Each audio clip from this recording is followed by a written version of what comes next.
इस वीडियो में हम step practice book for MD-CAT उसके यूनिट 1 के MCQs को डिस्कस करेंगे। याद रखिएगा कि MD-CAT यूनिट 1 में चैप्टर 1 कंप्लीट नहीं है। चंद एक टॉपिक्स हैं जिनमें physical quantities, types of physical quantities, units, types of units, errors and its types, uncertainties and its types, assessment of total uncertainty और इसके अलावा प्रीफिक्सेस के टॉपिक शामिल हैं। तो स्टार्ट करते हैं फर्स्ट क्वेश्चन से। फर्स्ट क्वेश्चन क्या है? Supplementary units are. हम सबको पता है कि सप्लीमेंट्री यूनिट्स कितनी होते हैं, तो आंसर होगा 2। और याद रखिएगा कि सप्लीमेंट्री यूनिट्स ज्योमेट्रिकल क्वांटिटीज़ को मेजर करने के लिए यूज़ होते हैं। ज्योमेट्रिकल क्वांटिटीज़ से मुराद हैं एंगल, चाहे वो प्लेन एंगल हो या सॉलिड एंगल। और ये कौन कौन से सप्लीमेंट्री यूनिट्स होते हैं?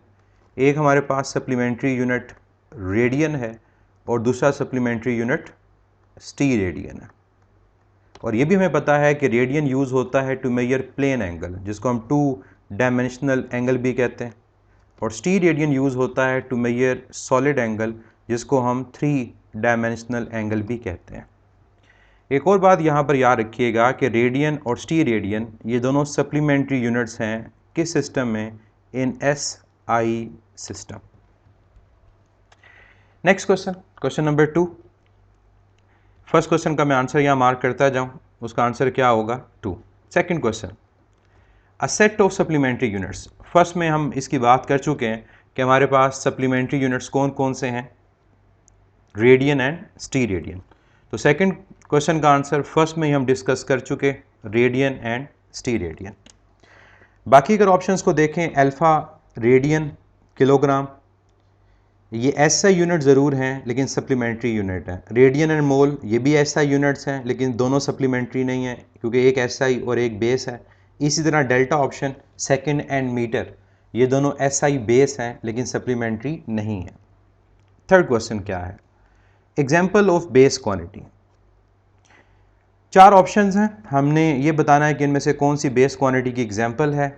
फर्स्ट हमारे पास एरिया, हम जानते हैं ड्राइव है, तो फर्स्ट ऑप्शन नहीं हो सकती।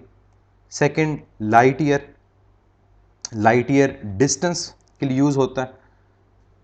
Third velocity, velocity derived quantity है।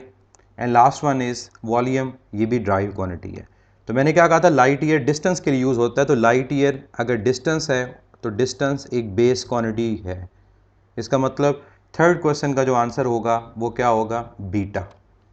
कि बेस क्वांटिटी की एग्जांपल इनमें लाइट ईयर है। और लाइट ईयर के बारे में मैं आपको एक इन्फॉर्मेशन बताता चलूँ कि लाइट ईयर क्या है। Light year is the distance that light travels in 1 year.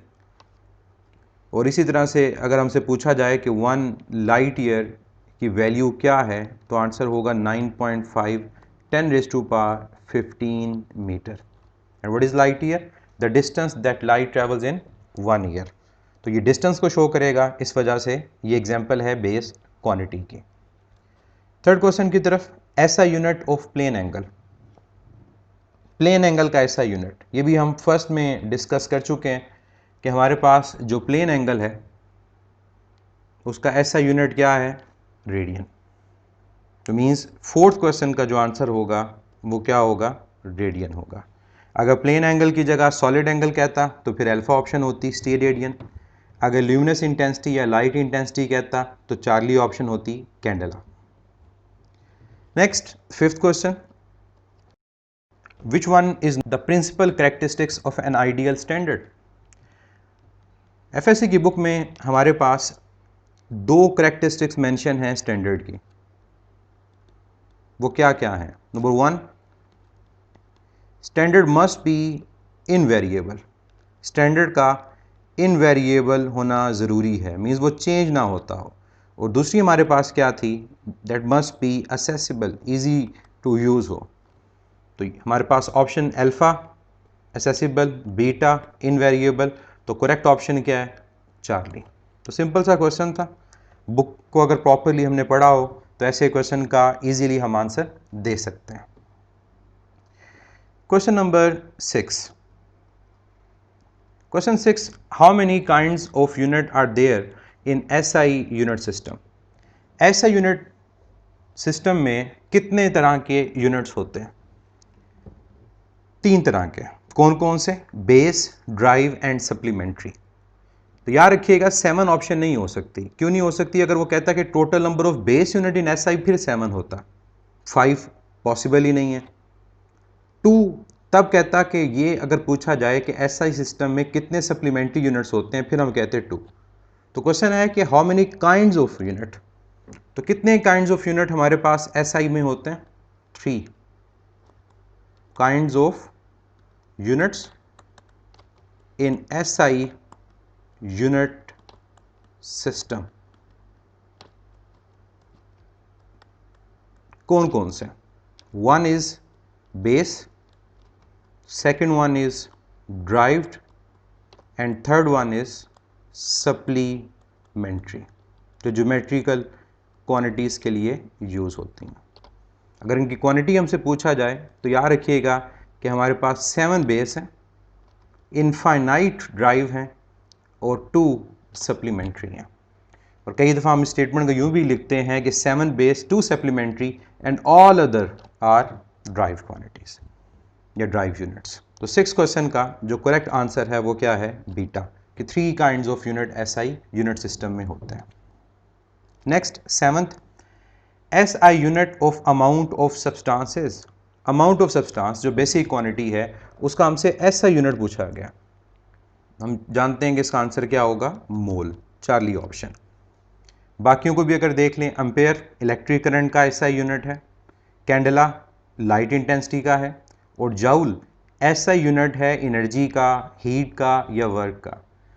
लेकिन ये बात याद रखें, ये एसआई बेस नहीं है, ये ड्राइव में आएगा जाउल। तो 7th answer Charlie.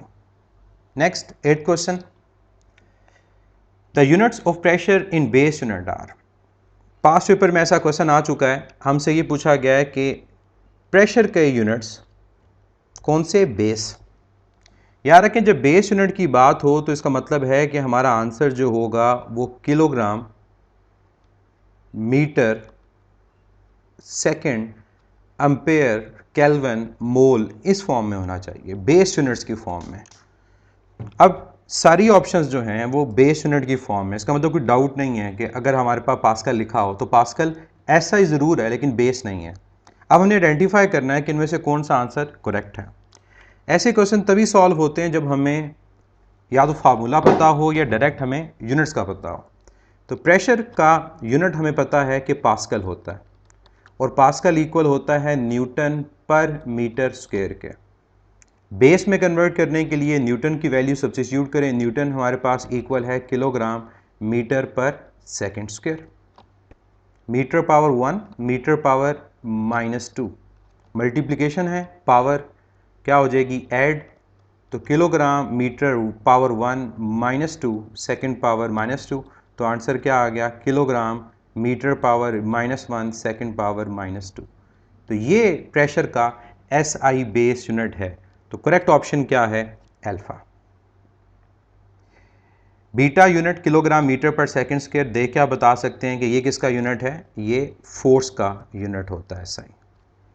Kilogram per metre square पर सेकेंड स्क्वायर ऐसी कोई फिजिकल क्वांटिटी नहीं है जिसका यूनिट हो।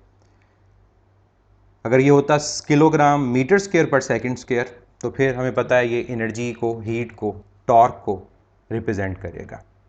यहाँ पर एक और चीज़ हम रिवाइज करते जाएं कि प्रेशर के अलावा किन के SI base unit kilogram per metre per second square होते हैं। तो मैंने जो फार्मूला शीट आपसे शेयर की हुई है वहाँ पर भी ये पूरा सेट मेंशन है। मैं दोबारा इसको मेंशन कर दूं कि हमारे पास प्रेशर हो, प्रेशर के अलावा स्ट्रेस हो, मॉडुलस ऑफ इलास्टिसिटी हो, और चाहे ये मॉडुलस ऑफ इलास्टिसिटी यंग्स है, बल्क है या शेयर है, और इनके अलावा एनर्जी डेंसिटी। इन चारों फिजिकल क्वांटिटीज़ को pascal, joule per metre cube, newton per metre square में मेजर किया जाता है, और इनका एसआई बेस यूनिट क्या है? Kilogram per metre per second square. Next question, question number 9, which of the following is the least sub multiple. देखिए prefixes दो तरह के थे, multiple and sub multiple. Multiple जिनकी पावर पॉजिटिव है और सम मल्टीपल जिनकी पावर नेगेटिव है। अब हमसे पूछा गया कि लीस्ट सम मल्टीपल, कि वो प्रीफिक्स जिसकी वैल्यू सबसे कम है। तो प्रीफिक्सेस की वैल्यूज़ हमें याद होनी चाहिए। Pico 10⁻⁻12, femto 10⁻⁻15, atto 10⁻⁻18 and nano 10⁻⁻9। अब चारों के अगर ऑप्शंस हमें पता है, वैल्यूज़ पता है, हम इजीली बता सकते हैं कि लीस्ट वैल्यू किसकी है, एटो। तो 9th का आंसर क्या है, चार्ली। और अगर इनमें से हाईएस्ट पूछा जाए तो हाईएस्ट इनमें कौन होगा, वो नैनो होगा। अगर कहा जाता कि इनको असेंडिंग ऑर्डर में लिखें तो ascending order means increasing value, तो फिर एटो आएगा, फेम्टो, पिको और फिर नैनो। और ऐसा असेंडिंग डिसेंडिंग ऑर्डर की तरह का क्वेश्चन एमडी कैट पास पेपर्स में मौजूद है। 10th क्वेश्चन अब थोड़ा सा डिफरेंट क्वेश्चन है, जितने भी तक हमने क्वेश्चन डिस्कस किए उनमें से। The unit of x over y, इस क्वेश्चन में हमें यह कहा गया कि हमने x ओवर y के यूनिट्स को कैलकुलेट करना है।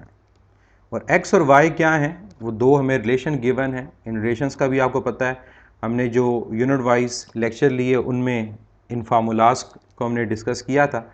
x लिखा हुआ है 1/√ऑफ म्यू नॉट एप्सिलॉन नॉट, ये स्पीड ऑफ लाइट का रिलेशन होता है। और y लिखा हुआ है it is the ratio between electric field intensity and magnetic field intensity. ये वेलोसिटी सिलेक्टर चैप्टर 14 आप एफएससी में पढ़ते हैं। अब हमें x और y की रेशियो बतानी है। डायरेक्ट आप बता सकते हैं, ऊपर भी स्पीड है नीचे भी स्पीड है, कैंसल आउट होगा, इसका मतलब नो यूनिट। और नो यूनिट की ऑप्शन अगर यहाँ पर देखी जाए तो वो कौन सी है, वो चार्ली है।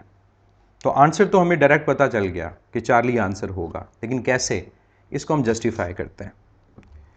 अब वैल्यूज सब्स्टिट्यूट करनी है और वैल्यू सब्स्टिट्यूट करके हम उसको सॉल्व करेंगे। आप चाहे तो सेपरेटली सॉल्व कर लें। जैसे मैं अगर x को पहले सॉल्व कर लेता हूँ, 1/√μ naught epsilon naught. What is mu naught, permeability of free space, and what is epsilon naught, permittivity of free space. दोनों का ऐसा यूनिट सब्स्टिट्यूट करें। अगर आपको डायरेक्ट बेस यूनिट याद नहीं है तो म्यू नॉट की जगह हम सब्स्टिट्यूट करेंगे वेबर पर एम्पेयर पर मीटर, और एप्सिलॉन नॉट की जगह सब्स्टिट्यूट करेंगे कूलम स्क्वायर पर न्यूटन पर मीटर स्क्वायर। कोई चीज़ देखें कैंसल आउट होती हो, तो फिलहाल तो कोई चीज़ कैंसल आउट नहीं हो रही। अब क्या करें, यहाँ पर वेबर और कूलम की वैल्यू को सब्स्टिट्यूट करते हैं। वेबर यूनिट होता है मैग्नेटिक फ्लक्स का, और वेबर किसके इक्वल है, हम सब जानते हैं कि वेबर की वैल्यू हमारे पास इक्वल होती है न्यूटन मीटर पर एम्पेयर के। तो ये मैंने वेबर की जगह रिप्लेस कर दिया, बाकी सब कुछ उसी तरह से पर एम्पेयर पर मीटर। कूलम होता है एम्पेयर सेकंड, लेकिन कूलम की पावर 2, तो यह आएगा एम्पेयर पावर 2 सेकंड पावर 2। बाकी सब वैसे ही पर न्यूटन पर मीटर स्क्वायर। अब इस स्टेप में देखें क्या क्या चीज़ जो कैंसिल आउट होती है। अब यहाँ पर हम देखें कैंसिल क्या होता है, तो न्यूटन पर न्यूटन कैंसिल आउट हो गए। एम्पेयर पावर -1 ये -2 होगा, ये एम्पेयर स्क्वायर से कैंसिल आउट हो जाएगा। मीटर पर मीटर से कैंसिल आउट होगा। तो जो रिमेनिंग वैल्यू हमारे पास यूनिट्स हैं वो सिर्फ सेकंड स्क्वायर और पर मीटर स्क्वायर, और इनका अंडर रूट है, तो जब हम इनका अंडर रूट लेंगे तो क्या आएगा, सेकंड पावर 1 हो जाएगी और मीटर पावर -1 हो जाएगी। पावर -1 न्यूमरेटर में जाकर पॉजिटिव, तो यह आ जाएगा मीटर पर सेकंड। तो ये वैल्यू हमारे पास आ गई x की। सिमिलरली हम क्या करेंगे, हम y को सॉल्व करेंगे। अगर हम यहाँ पर y को देखें तो y क्या है, y रेशो है इलेक्ट्रिक और मैग्नेटिक फील्ड इंटेंसिटी की। इलेक्ट्रिक फील्ड इंटेंसिटी का यूनिट क्या होता है, न्यूटन पर coulomb, force per unit charge. Magnetic field intensity का यूनिट क्या होता है, न्यूटन पर एम्पेयर पर मीटर। तो न्यूटन कैंसल आउट हो जाएगा। अब कूलम की वैल्यू पुट कर दें या एम्पेयर की वैल्यू पुट कर दें। अगर मैं कूलम की वैल्यू पुट करता हूँ एम्पेयर सेकंड पावर -1, तो ये per ampere per second divide by per ampere per metre. तो पर एम्पेयर कैंसिल हो जाएगा, पावर -1 न्यूमरेटर में जाकर पॉजिटिव, तो ये भी क्या आ गया, metre per second. That means जो x है वो भी मीटर पर सेकंड है और जो y है वो भी मीटर पर सेकंड है। इसलिए जब आप x और y को डिवाइड करेंगे तो मीटर पर सेकंड से कैंसल आउट हो जाएगा और 9 यूनिट इसका आंसर होगा। और 9 यूनिट को मेंशन करने का ये भी मेथड होता है कि आपके पास जो बेस यूनिट हैं आप उनकी पावर को 0 लिखते हैं। तो करेक्ट ऑप्शन इसलिए क्या थी? Charlie. Question number 11, which one is the biggest unit of plane angle? अब इनमें से प्लेन एंगल का जो बिगेस्ट यूनिट है वो क्या है? देखिए हमारे पास जो यूनिट्स हैं मेंशन वो यहाँ पर हैं रेडियन, स्टीरेडियन, रेवोल्यूशन और डिग्री। स्टीरेडियन तो हमें पता है प्लेन एंगल का यूनिट ही नहीं है, तो बाकी ये अब 3 ऑप्शन हैं, रेडियन, रेवोल्यूशन और डिग्री। तो हमें तीनों की वैल्यूज़ पता होनी चाहिए। 1 रेवोल्यूशन क्या है, इसी तरह से डिग्री क्या है और रेडियन क्या है। रेवोल्यूशन कंप्लीट रोटेशन है और कंप्लीट रोटेशन के अंदर कितने डिग्रीज होते हैं? 360 डिग्रीज। और कंप्लीट रेवोल्यूशन में हमारे पास कितने रेडियन होते हैं? तो उसकी वैल्यू होगी 2 पाई रेडियन, 2 पाई रेडियन। तो कंपैरिजन हमें यहाँ पर चाहिए, तो सबसे यहाँ पर जो बिगेस्ट यूनिट होगा वो रेवोल्यूशन होगा, उसके बाद रेडियन आएगा और फिर डिग्री आएगा। तो बिगेस्ट यूनिट इनमें से कौन सा है?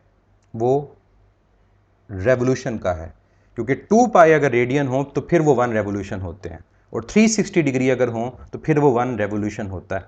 इसका मतलब biggest unit is revolution, then radian and last is degree. Next, the unit of force are. Force का यूनिट हमें पता है न्यूटन, लेकिन ये बेस यूनिट पूछ रहा है, तो न्यूटन हमें पता है हम किसके इक्वल लिखते हैं? Kilogram metre per second square, क्योंकि मास टाइम एक्सेलेरेशन। तो फर्स्ट ऑप्शन देखें अल्फ़ा, वो नहीं है, क्योंकि ये यूनिट जो है ये एनर्जी का, हीट का, वर्क का होता है। बीटा ऑप्शन ऐसा किसी क्वांटिटी का यूनिट नहीं होता। चार्ली हमारा करेक्ट आंसर होगा, तो answer is Charlie, kilogram metre per second square. Next 13, the angle subtended at a centre of a football by an area of its surface equal to 1/2 of the total area is. अब statement को आपने properly पढ़ना है और फिर उसको solve करना है। अब इसमें यह नहीं कहा गया कि the angle subtended at the centre of football by an area equal to the surface area. अगर तो ये कह देता इक्वल, तो फिर तो होता हमारे पास कंप्लीट स्फीयर का एंगल, और वो ऑप्शन होती 4 पाई स्टी रेडियन। यहाँ पर उन्होंने जो मेंशन किया है by an area equal to surface, और सरफेस कितनी है? 1/2 ऑफ द टोटल एरिया, कि जो सरफेस है वो 1/2 है। तो 13 क्वेश्चन को देखें कैसे सॉल्व करेंगे। पहली चीज़, ये सॉलिड एंगल है, क्योंकि फुटबॉल 3 डायमेंशनल बॉडी है। अगर 3 डायमेंशनल बॉडी सॉलिड एंगल होगा, और सॉलिड एंगल मेजर होता है स्टी रेडियन में, और फार्मूला होता है सरफेस एरिया या area of sector divide by square of radius. अब एरिया कितना है? 1/2 ऑफ द टोटल एरिया। इसका मतलब जो स्फेरिकल बॉडी उसका total area 4 pi r square, इसको डिवाइड कैसे कर देंगे? 2 से, और whole divide by r square. R square cancel हो जाएगा और 2 इंटू 2 4। तो रिजल्ट क्या है? रिजल्ट हमारे पास है 2 पाई, और यूनिट क्या होंगे? स्टी रेडियन। तो करेक्ट ऑप्शन इज चार्ली। तो इस चीज़ का ख्याल रखिएगा कि सरफेस एरिया क्या टोटल है, हाफ है, 1/3 है, उसके अकॉर्डिंगली सॉल्व होगा। Next 14th, the units of power are.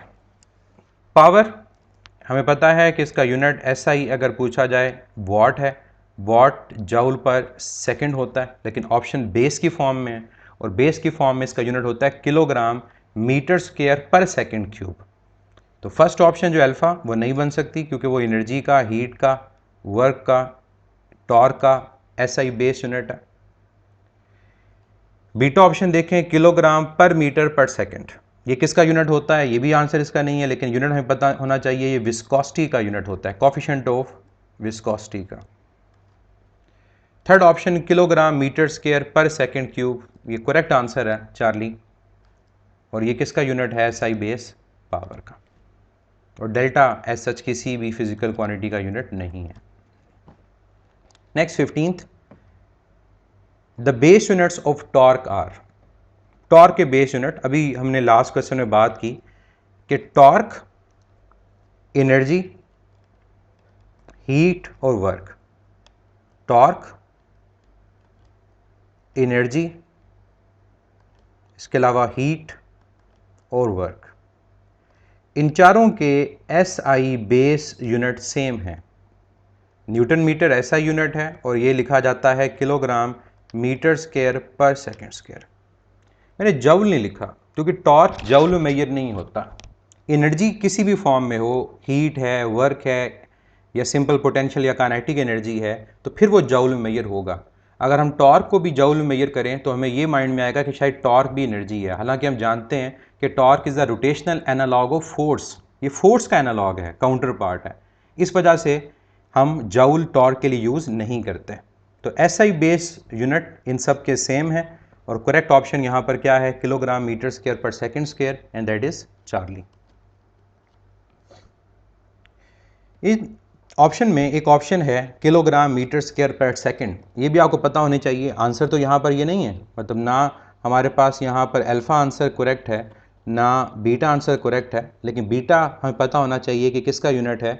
ये एंगुलर मोमेंटम का या प्लैंक्स कांस्टेंट का SI बेस यूनिट होता है, kilogram metre square per second. The units of viscosity, question number 14 में हमने इसकी बात की थी कि कोफिशिएंट ऑफ विस्कोसिटी का यूनिट क्या होता है। इसको हम पास्कल सेकंड लिखते हैं। पास्कल सेकंड के अलावा Newton per metre square into second लिखा जाता है, और जब इसको बेस की फॉर्म में लिखा जाएगा तो ये Charlie option, kilogram per metre per second. आप सॉल्व भी कर सकते हैं, न्यूटन की वैल्यू पुट करें kilogram metre per second square, तो सॉल्व होकर ये चार्ली ऑप्शन ही आएगी। बाकी जो ऑप्शंस हैं उनको हम डिस्कस कर चुके हैं कि किन के यूनिट्स हैं। Next, unit of impulse are same as of. Impulse के बारे में आपको पता है कि what is impulse. Impulse is basically change in momentum. सबसे सिंपलेस्ट इसकी जो डेफिनेशन है, एक तो ये भी है कि फोर्स और टाइम का प्रोडक्ट, लेकिन जब हमें ये पता चल गया कि इम्पल्स मोमेंटम का चेंज है तो हम इजीली बता सकते हैं कि इम्पल्स और मोमेंटम के जो यूनिट होते हैं वो सेम होते हैं। और क्या यूनिट होते हैं इन दोनों के? इनके यूनिट हमारे पास हैं न्यूटन सेकंड, जिसको किलोग्राम मीटर पर सेकंड लिखा जाता है। 17 का आंसर क्या है? अल्फा। फोर्स के अलावा वेट का यूनिट सेम होता है, पावर के साथ किसी का पेयर नहीं बनता जिनका यूनिट सेम हो। 18th, the base unit of gravitational constant GR। जो ग्रेविटेशनल कांस्टेंट G, जिसको हम डिस्कस भी कर चुके हैं अपने लेक्चर में, इसका बेस यूनिट क्या होगा?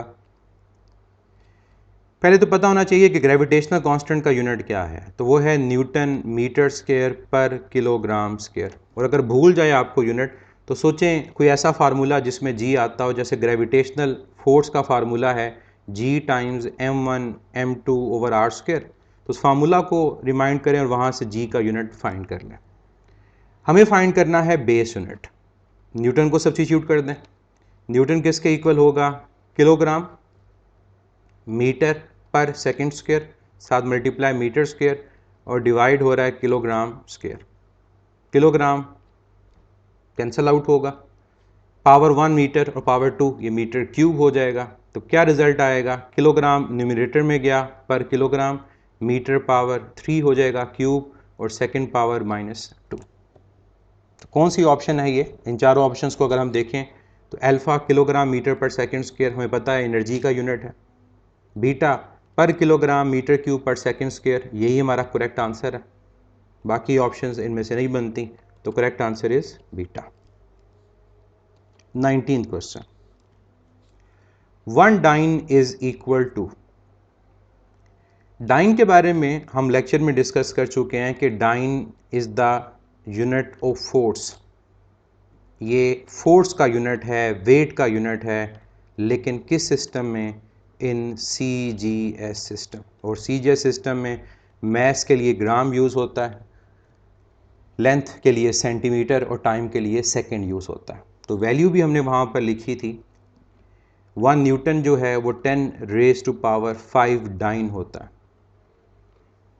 तो अगर 1 डाइन पूछा गया तो 1 dyne is equal to 10⁻⁻5 newton. तो लेक्चर आप देखें तो वहाँ पर आपको इसका प्रूफ भी मिल जाएगा कि किस तरह से 1 न्यूटन 10⁵5 डाइन होता है। वैसे आपको मैं रिमाइंड करवा दूं कि डाइन इक्वल होगा किलोग्राम की जगह ग्राम, मीटर की जगह सेंटीमीटर। जब आप कन्वर्जन करेंगे तो ग्राम को किलोग्राम में, सेंटीमीटर को मीटर में, तो यही आंसर आ जाएगा। तो 19th क्वेश्चन का आंसर क्या है? 10⁻⁻5 alpha. 20th question in the relation. अब ये रिलेशन यहाँ पर एक मिस प्रिंटिंग है, मैं बता दूँ कौन सा ये रिलेशन है। ये बेसिकली बर्नौलीज रिलेशन की बात हो रही है यहाँ पर।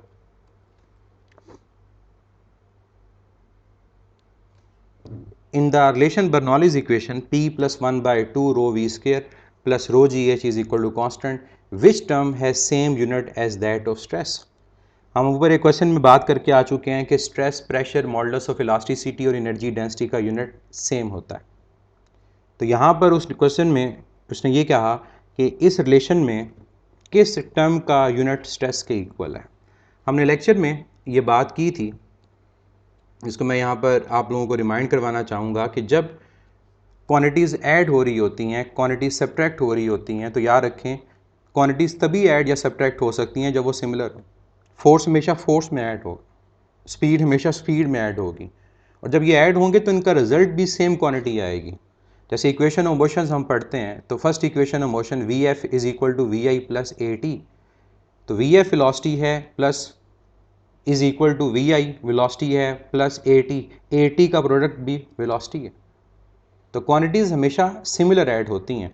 इसका मतलब ये हुआ कि बर्नौलीज जो इक्वेशन है P plus 1 by 2 rho v square plus rho g h is equal to constant. ये क्वांटिटीज़ तभी ऐड हो सकती हैं जब ये सिमिलर हों। दैट मीन्स जो हमारे पास pressure P, half rho v square, rho g h और कांस्टेंट, इन तमाम का जो यूनिट है वो सेम है। और वो सेम यूनिट क्या होगा? जो प्रेशर है, वो प्रेशर का यूनिट क्या है? Pascal, newton per metre square. और प्रेशर और स्ट्रेस का यूनिट क्या है? सेम। तो अल्फा भी करेक्ट, बीटा भी करेक्ट, चार्ली भी करेक्ट, तो आंसर होगा delta, all of these. Next question number 21, which of the following have same unit as that of the energy density. ये भी हमने भी बात की और पहले भी क्वेश्चन में बात की कि एनर्जी डेंसिटी का यूनिट किस से मैच करता है। एनर्जी डेंसिटी होती है एनर्जी पर यूनिट वॉल्यूम। अगर आपको नहीं पता कि कैसे ये प्रेशर या स्ट्रेस के इक्वल है तो ये जस्टिफिकेशन देख लें। Energy over volume joule per metre cube, energy होती है न्यूटन मीटर, डिवाइड हो रहा है मीटर क्यूब, मीटर कैंसिल, ये मीटर स्क्वायर आ जाएगा। तो न्यूटन पर मीटर स्क्वायर क्या होता है? Pascal. That means energy density का यूनिट वही होगा जो प्रेशर का है, यंग्स मॉडुलस का है। Potential energy per unit volume या एनर्जी पर यूनिट वॉल्यूम एक ही बात है। तो correct answer is delta, all of these. Next question number 22, in the relation. अब रिलेशन क्या है? E is equal to sigma T power 4।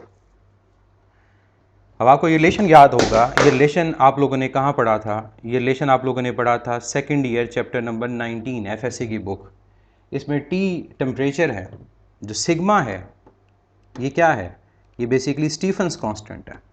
और E यहाँ पर एनर्जी नहीं है, यहाँ पर E जो है ये इंटेंसिटी है, इंटेंसिटी ऑफ रेडिएशन। और हमसे क्वेश्चन यही पूछा गया कि इस रिलेशन में E का यूनिट क्या होगा। तो इंटेंसिटी का यूनिट होता है वॉट पर मीटर स्क्वायर। जैसे आप सोलर कांस्टेंट पढ़ते हैं, इंटेंसिटी ऑफ सनलाइट, उसका यूनिट भी क्या है? वॉट पर मीटर स्क्वायर, या फिर इसको लिखा जाएगा जूल पर सेकेंड पर मीटर स्क्वायर। तो क्या इसका आंसर हमारे पास होगा क्वेश्चन नंबर 22 का? Alpha and beta both. तो आंसर इज डेल्टा। एनर्जी इसका आंसर नहीं होगा, सिर्फ हम कंफ्यूज होंगे उसको देख करके शायद ये एनर्जी है। तो सिंबल्स का मतलब ये नहीं होता कि हमारे पास यूनिट अगर ई लिखा हुआ है तो यूनिट एनर्जी होगा, ऐसा नहीं है। जैसे हम इलेक्ट्रिकल कंडक्टिविटी की बात करें तो इलेक्ट्रिकल कंडक्टिविटी का सिंबल भी सिग्मा है, लेकिन वो सिग्मा का यूनिट वो नहीं होगा जो यहाँ स्टीफन कांस्टेंट का है। अब स्टीफन कांस्टेंट का यूनिट क्या होता है? स्टीफन कांस्टेंट को यूनिट को अगर हम यहाँ पर रिवाइज करें तो वो क्या होगा? वॉट पर मीटर स्क्वायर केल्विन पावर 4। ये स्टीफन कांस्टेंट का यूनिट है।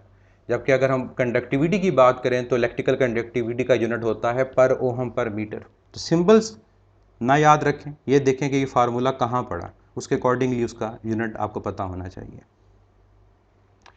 Next question number 23। Question number 23 हमारे पास कहता है 3 different readings are taken by 3 instruments, vernier calliper, metre rod and screw gauge. Which reading will be more precise? कौन सी reading ज़्यादा प्रिसाइज होगी? हमें याद है जब हमने प्रिसीजन और एक्यूरेसी को डिस्कस किया तो हमने वहाँ पर कहा था कि प्रिसाइज मेजरमेंट कौन सी होती है, जिसका लीस्ट काउंट कम हो।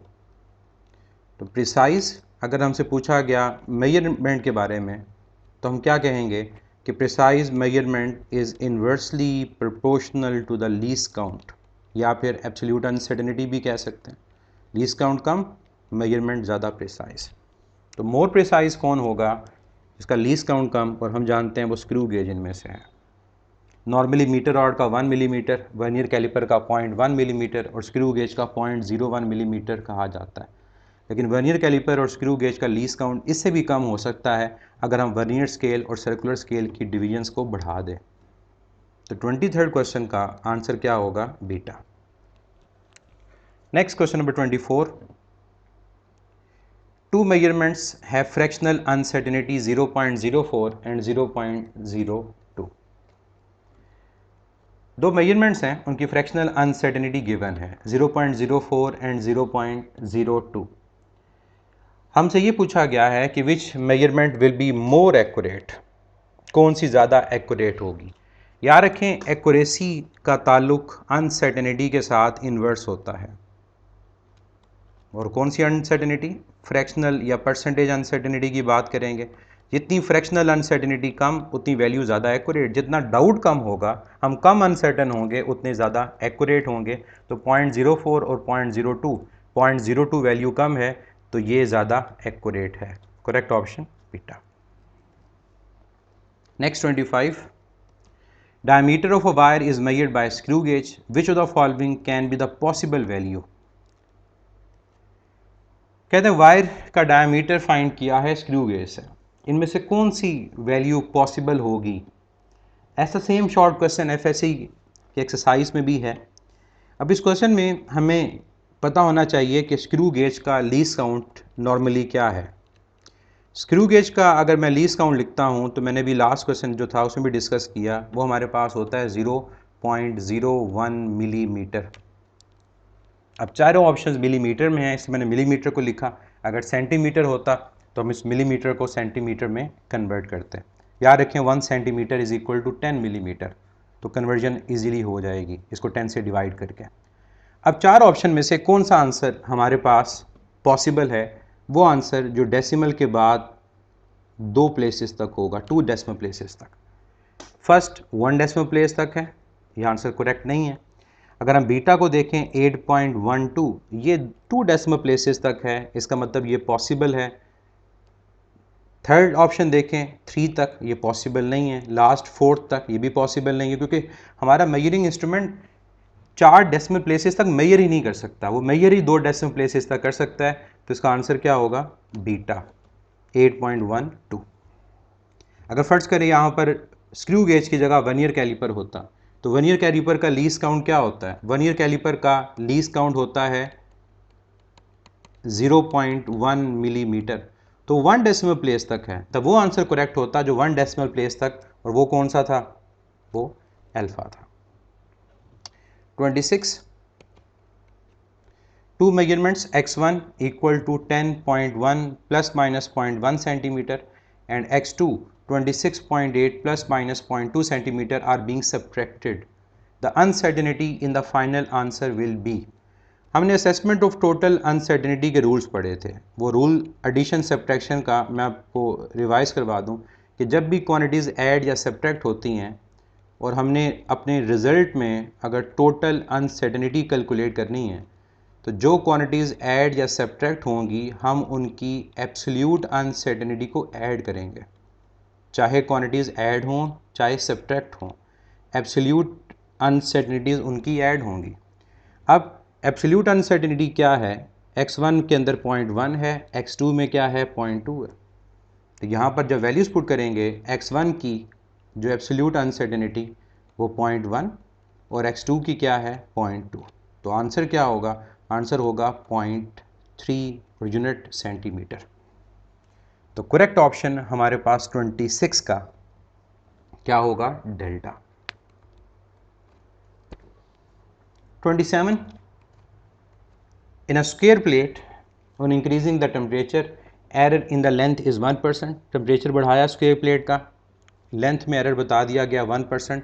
The percentage error in the area will be, area में एरर कितना होगा। हमें पता है कि जो एरिया, सॉरी क्वेश्चन नंबर 27, जो प्लेट का एरिया होता है उसका फार्मूला एल स्क्वायर है, अगर स्क्वायर प्लेट है। अगर स्क्वायर रेक्टेंगुलर होती तो लेंथ इंटू विड्थ होता। अब लेंथ में जो परसेंटेज अनसर्टेनिटी गिवन है 1%, तो पावर फैक्टर का हमें रूल याद है कि जब भी किसी फिजिकल क्वांटिटी की पावर आती है तो वो पावर उसकी परसेंटेज अनसर्टेनिटी से मल्टीप्लाई होती है। तो परसेंटेज अनसर्टेनिटी जब एरिया में कैलकुलेट करेंगे तो 2 time percentage uncertainty in length, तो वो कितनी है 1, तो आंसर क्या होगा 2%। तो करेक्ट ऑप्शन 27 का क्या होगा, beta. Question number 28, if percentage error in the moment of inertia and angular velocities are 2% and 4% respectively, percentage uncertainty moment of inertia जिसको आई से रिप्रेजेंट किया जाता है वो 2% है, और एंगुलर वेलोसिटी ओमेगा वो क्या है 4%। हमने परसेंटेज अनसर्टेनिटी कैलकुलेट करनी है काइनेटिक एनर्जी में।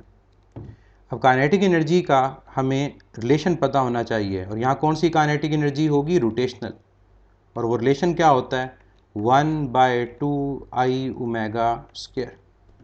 तो रूल के अकॉर्डिंग जब क्वांटिटीज़ मल्टीप्लाई हों तो परसेंटेज अनसर्टेनिटी ऐड होती है, और अगर पावर आ जाए तो वो पावर उसकी परसेंटेज से मल्टीप्लाई हो जाती है, और जो कोई कांस्टेंट हो उसकी अनसर्टेनिटी नहीं होती।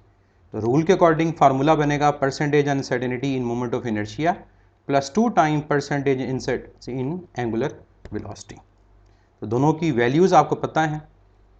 जो मोमेंट ऑफ इनर्शिया उसकी अनसर्टेनिटी हमारे पास 2% है और एंगुलर वेलोसिटी की 4%, तो 8 + 2 हमारा आंसर क्या होगा 10%।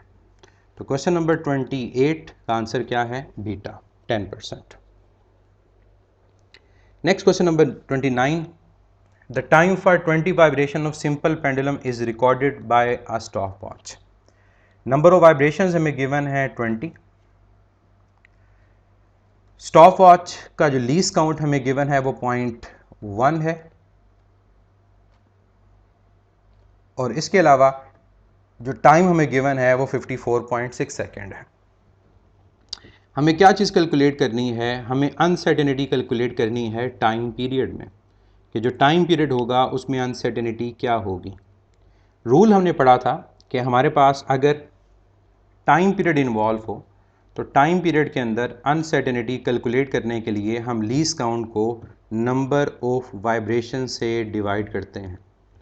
तो अगर हमने कैलकुलेट करनी है अनसर्टेनिटी इन टाइम पीरियड, हम क्या करेंगे, हम लीस्ट काउंट डिवाइड कर देंगे नंबर ऑफ वाइब्रेशन से। तो कितना लीस्ट काउंट है 0.1, कितनी वाइब्रेशंस हैं 20। अब 0.1/20 की फॉर्म में आंसर नहीं है, इसको सॉल्व करना पड़ेगा, जैसे आपको इजी लगे सॉल्व करें। मैं 0.1 को लिख सकता हूँ 1/10, तो 1/10 डिवाइड बाई 20 यह होगा 1/200। तो सिंपल सोल्यूशन 1/2 क्या होता है 0.5, और 0.5 100 से डिवाइड होगा तो 0.005 आपका आंसर होगा, और यूनिट टाइम है second. Correct option is Charlie. Next question number 30। Question number 30 में हमें वो कहता है for power factor formula like V is equal to 4/3 πr³ divide by 3, ये वॉल्यूम ऑफ अ स्फीयर का फार्मूला है। परसेंटेज अनसर्टेनिटी इन V, तो power factor की बात हम कर चुके हैं कि अगर किसी क्वांटिटी की पावर इन्वॉल्व हो तो वो पावर उसकी परसेंटेज से मल्टीप्लाई हो जाती है, और जो कॉन्स्टेंट्स होते हैं उनका कोई रोल नहीं होता। तो परसेंटेज इन वॉल्यूम फाइंड करने का मतलब होगा कि सिंपली 3 टाइम परसेंटेज अनसर्टेनिटी इन रेडियस। तो कौन सी ऑप्शन ये है, बीटा। तो क्वेश्चन नंबर 30 का answer beta. 31, 1 femto is equal to dash giga. Femto की कन्वर्जन हमें कही गई है कि फेमटो को गीगा में कन्वर्ट किया जाए। इसको भी हमने जो लेक्चर्स थे उनमें डिस्कस किया था कि कैसे एक प्रीफिक्स को दूसरे प्रीफिक्स में कन्वर्ट करना है। देखिए फेमटो क्या होता है, फेमटो है 10 रेज टू पावर -15 और गीगा होता है हमारे पास, उसकी वैल्यू अगर पता होगी तो तभी हम उसको सॉल्व कर सकते हैं। देखिए पीको क्या है, पीको हमारे पास है 10 रेज टू पावर -12 और गीगा होता है 10 रेज टू पावर +9। ये नेगेटिव पावर में नहीं होता, ये पॉजिटिव पावर में होता है। अब मुझे यहाँ पर गीगा बनाना है, तो क्या रूल था कि जिस प्रीफिक्स को बनाना हो उसके साथ उसको मल्टीप्लाई कर दें और डिवाइड कर दें। तो अगर मुझे यहाँ पर गीगा बनाना है तो मैं इसको 10 रेज टू पावर +9 से मल्टीप्लाई भी कर दूंगा और 10 रेज टू पावर +9 से डिवाइड भी कर दूंगा। अगर मुझे पी को चाहिए होता मैं 10 रेज टू पावर -12 से मल्टीप्लाई कर देता और 10 रेज टू पावर -12 से डिवाइड कर देता। लेट से अगर मुझे नैनो चाहिए था मैं 10 रेज टू पावर -9 से मल्टीप्लाई करता, 10 रेज टू पावर -9 से डिवाइड कर देता। अब गीगा चाहिए था, उससे मल्टीप्लाई उससे डिवाइड। अब जो आपने मल्टीप्लाई किया वो बन गया गीगा और जो डिवाइड किया वो न्यूमरेटर में जाकर सॉल्व हो जाएगा।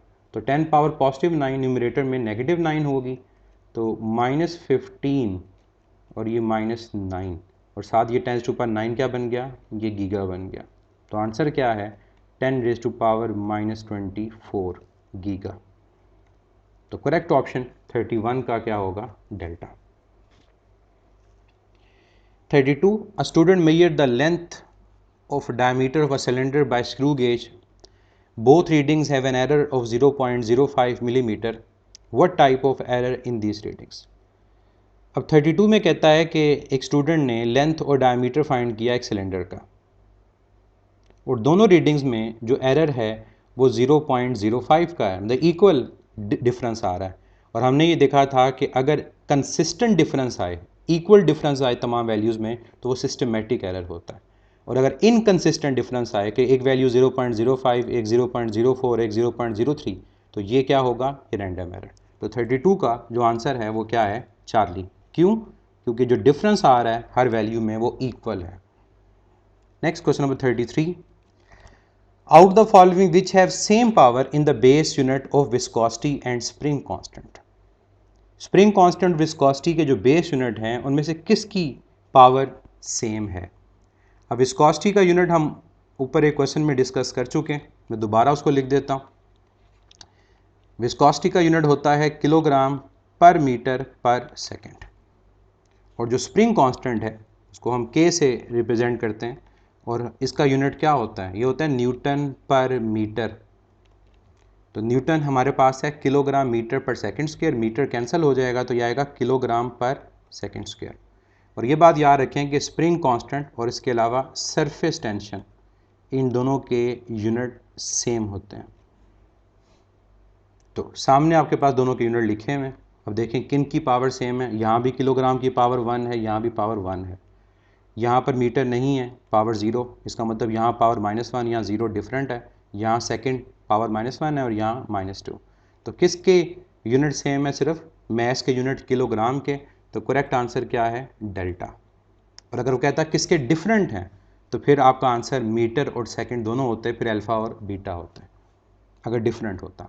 34 the ratio of units of surface tension and spring constant produces the unit same as that of. 34 में वो कहता है कि हमारे पास अगर सरफेस टेंशन और स्प्रिंग कांस्टेंट के यूनिट्स को डिवाइड किया जाए तो इनके यूनिट किस जैसे बनेंगे। अभी हमने ऊपर क्वेश्चन में ये बात की कि हमारे पास जो स्प्रिंग कांस्टेंट है और जो सरफेस टेंशन है इन दोनों के सेम यूनिट्स होते हैं और वो सेम यूनिट्स क्या हैं, या तो ये न्यूटन पर मीटर में मेजर होगा या किलोग्राम पर सेकंड स्क्वायर में मेजर होगा। तो अगर इन दोनों के यूनिट सेम तो जब डिवाइड करेंगे तो ये यूनिट लेस आएगा। मींस सरफेस टेंशन अगर हमारे पास न्यूमरेटर में और स्प्रिंग कांस्टेंट डिनोमिनेटर में तो सेम यूनिट है और अगर सेम यूनिट तो ये यूनिट लेस होगा। अब अल्फा ऑप्शन रिफ्रैक्टिव इंडेक्स, ये रेशियो होता है speed of light in vacuum to speed of light in air, ये भी यूनिट लेस है। Magnification size of image to size of object, ये रेशो है, ये भी यूनिटलेस है। इसका मतलब अल्फ़ा और बीटा दोनों यूनिटलेस हैं, तो आंसर क्या होगा? Charlie. Last question, question number 35, which of the following pair have same base unit. जो फार्मूला शीट मैंने आप लोगों से शेयर की थी उसमें सारे सेट्स और पेयर्स बने हुए हैं, किन के यूनिट सेम है, तो वो अगर आपको याद हैं तो आप इजीली इसका आंसर दे सकते हैं। Alpha strain and relative permittivity. Relative permittivity obviously वो यहाँ पर किसी मीडियम की पूछ रहा है, तो मीडियम की अगर पूछ रहा है तो हमें यहाँ पर इसको मेंशन करना चाहिए एप्सिलॉन आर, और एप्सिलॉन आर और स्ट्रेन इन दोनों के यूनिट नहीं होते, यूनिटलेस है। Surface tension and spring constant, ये हमारे पास सेम यूनिट अभी बात की, न्यूटन पर मीटर।